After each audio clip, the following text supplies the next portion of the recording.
Actor John Boyega wanted to post something nice about women on International Women's Day, but not everybody liked that. In fact, he got some criticism for it, and I'll tell you what that criticism is in just a second. But the post in question on Instagram said the following: "When women support each other, incredible things happen."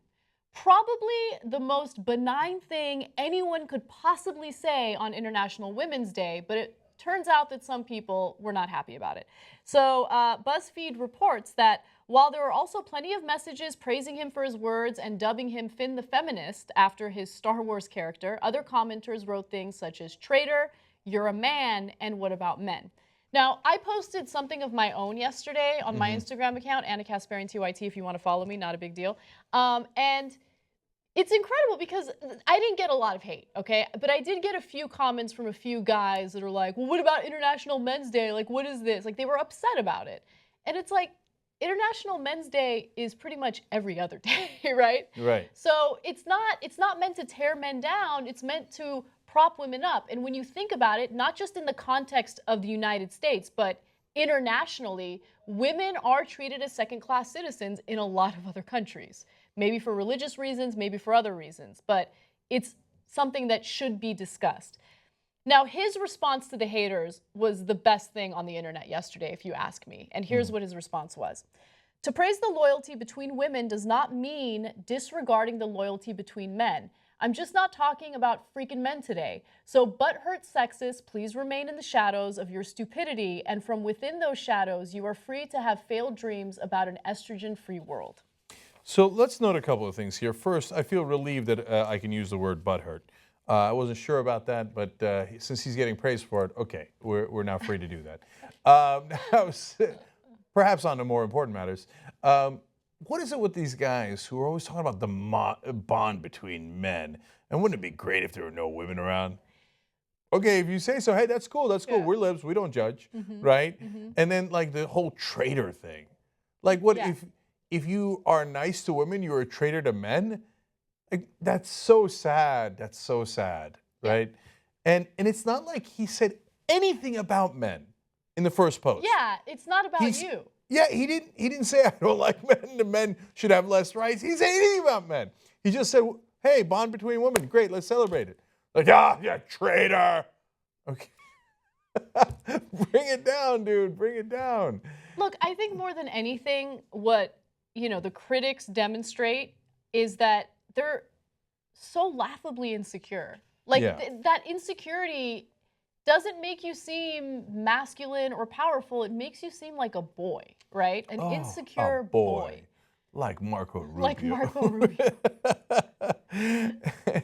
And so I don't think I've ever been in a situation where people talked about celebrating women, and I was like, well, what about me? Like, it never occurs to me, right? Yeah. Dude, we'll celebrate you on another day. And you've got to, for God's sake, understand the difference between people who have historically not had power and people who have. Now, you might want to make an argument about, hey, the divorce laws in this country are not right now. Okay, fine. Perfectly legitimate argument I've probably made, okay? But historically, are you saying that, and some of them are crazy enough to say, women have always had more power than men? Like the ability to vote and be part of the political process. And yeah, we've had the same rights. I mean, we had more rights than men all this time. I think the woman who was on our show. I know. Don't even bring her up. I don't want to. Okay, like, oh, no, like, you could have the right to vote at any time and you just didn't want it or something. I don't know what their insane argument is. Anyway, so that's why you do International Women's Day, to say, hey, it's great, we're making progress. Now we've got more equality. Let's celebrate that. You don't need International Men's Day because men have been in charge for a long, long time. That doesn't mean that women should get special rights or et cetera. It just means that was the power dynamic. And so, hey, great, we're getting more equal. That's a wonderful thing. Right. But that's what bothers them. They don't want equality. That's That's right. what gets under their skin. I think it's not just that. I think that they're so insecure that I'm just gonna come out and say it. She's gonna say it. I feel like some guys don't want the competition. Like, they just don't. Like, they're worried about the competition, which is hilarious to me, right? Like, when you get into these discussions about equal pay, and look, I feel like I'm really fair when it comes to the issue of equal pay. I'm very clear about the government statistics that come out about how women make I think it's 78 cents on the dollar. Or 79 cents. 79 cents on the dollar. That's a skewed stat, definitely, right? But I still feel like there is a pay gap if you compare men and women doing the exact same job, right? So you bring up that issue, and some guys get so heated about it. And it just shows your insecurity. You're worried about that competition. It doesn't matter if you're a man or a woman. You're doing the same job. You're in the same workplace. You deserve to make the same amount of money. I think a couple of things happen. Now we've gotten pretty deep into this. But number one, it's kind of like the Black Lives Matter movement, where some whites in the country feel like, well, my life matters too. But we know, dude, they didn't say your life doesn't matter. They're saying our lives have historically not mattered to the cops. Can you please stop shooting us, right? Yeah.